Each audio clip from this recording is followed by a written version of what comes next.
For most of us, owning a Lamborghini has always been a total fantasy, something for posters on a bedroom wall. But then, this car happened.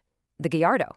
The one that finally brought that raging bull down from the stratosphere and put the supercar dream, well, almost within reach. And I mean really, really within reach. Get this. Right now, you can find a used Gallardo for somewhere between $80,000 and $120,000. Let that sink in. A screaming 500 horsepower mid-engine V10 supercar for what you'd pay for a nicely optioned SUV. It's a tiny fraction of its original 200 grand plus price tag. It just sounds too good to be true, right? And that is the million-dollar question, or I guess the $80,000 question. You know a deal this good has a catch. It has to. So what is it? What's the real wallet-destroying cost of putting this V10 dream in your garage? Okay, let's tear into this. And we're going to start where you'd expect the absolute biggest financial horror story to be hiding. Right in the heart of the beast, that glorious V10 engine. We all know the stereotype with these old Italian exotics, right? The myth of a fragile, super temperamental engine that needs a team of wizards and a blank check just to keep it from exploding. We've all heard the stories about those terrifying engine-out belt services that cost a fortune every couple of years. Well, here's the plot twist. That's not the Gallardo.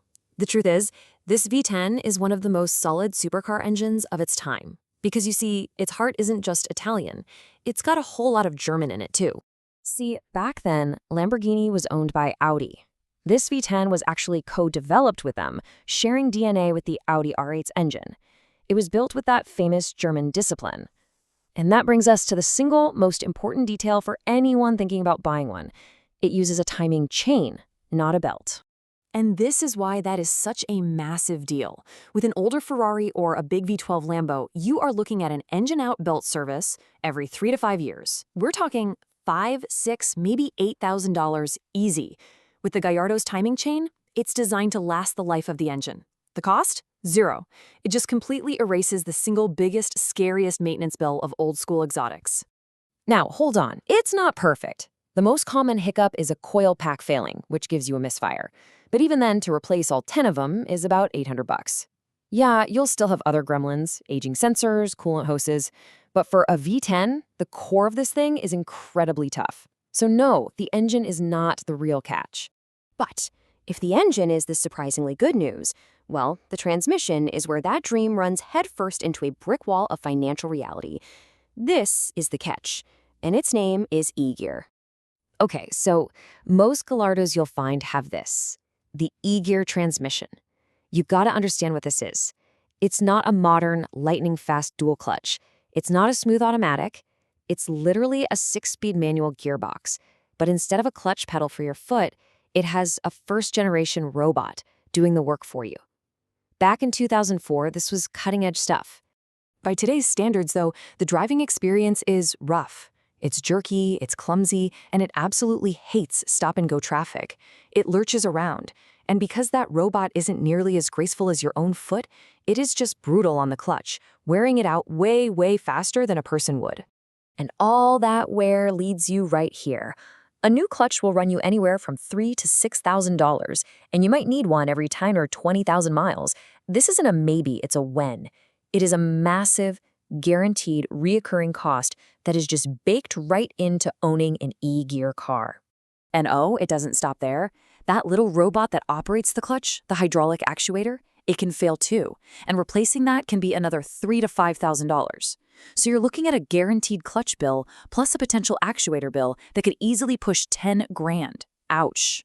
So how on earth do you get that amazing V10 engine without the E-Gear nightmare? Well, thankfully, Lamborghini had an answer. The right answer, the gated manual. Honestly, just forget about the money for a second.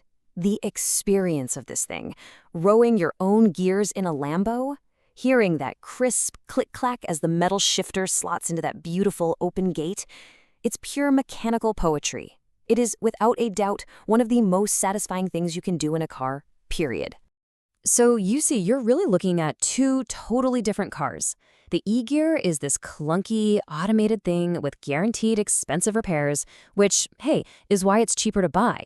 The gated manual, on the other hand, gives you total control, it's way more reliable, and now it's actually going up in value. The secret's out. And when I say going up in value, I am not kidding. The market has made its decision loud and clear. A gated manual Gallardo can sell for $80,000 more than the exact same car with e-gear. It's not just a car anymore, it's a full-blown collectible. All right, let's tally this all up and get to a verdict. Even if you dodge the e-gear bullet and get the manual, what does it really cost to keep one of these things on the road? Because, look, even with that tough engine, it's still a Lamborghini. Brakes? A few grand. A new set of tires? Another couple grand. A simple oil change? $500. And the insurance? Let's just say you're going to feel that one. There is absolutely no escaping the supercar surcharge. To put it all in perspective, look at this. For what it costs to lease a brand new, dead reliable Honda Civic for a year, you would only cover the absolute minimum maintenance on a Gallardo. A realistic budget, especially if you get that e-gear car, is closer to $10,000 every single year. So here's our final verdict, and it's a split decision. The e-gear Gallardo is a cautious buy. It's your cheapest ticket to the show, but you have to go in with your eyes open and a big pile of cash set aside just for that transmission. The gated manual, though, that is a strong buy. It's not just an incredible car to own and drive, it's a genuine classic that's likely to keep going up in value. But listen, both of them are going to cost you $5 to $10 grand a year, minimum, just to keep running. So that brings us to the real question, doesn't it? After all the scary math, after all the warnings, is the sound of that V10 screaming its head off at 8,000 RPM worth it? Because let's be real, nobody ever bought a Lamborghini because it was the logical choice.